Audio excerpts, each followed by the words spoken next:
ఒకరోజు ఈ అమ్మమ్మకు తన పొలంలో పనిచేస్తుండగా ఒక బంగారు కుండ దొరుకుతుంది. ఆమె ఆ కుండను తన ఇంటికి తీసుకుని వెళ్తుంది. అమ్మమ్మ ఆ కుండను శుభ్రం చేసి అందులో పాలను పోస్తుంది. కొద్దిసేపటికి ఆ పాల నుండి పెద్ద మొత్తంలో వెన్న తయారవుతుంది. దానిని చూసిన అమ్మమ్మ మొదట ఆశ్చర్యపోయింది, తర్వాత సంతోషంతో ఊగిపోతుంది. మరుసటి రోజు నుంచి ఆ వెన్నను మార్కెట్లో అమ్మడానికి తీసుకుని వెళ్తుంది.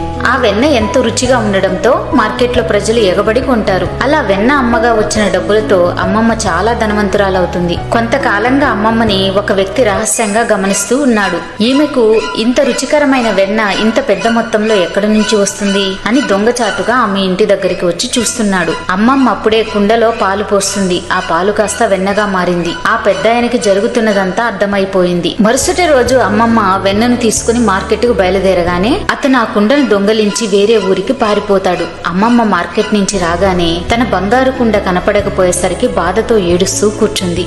దయచేసి మీరు ఇప్పుడైనా వీడియోకి లైక్ ఇచ్చి ఛానల్ ని సబ్స్క్రైబ్ చేసుకోండి ప్లీజ్. Download ShareChat.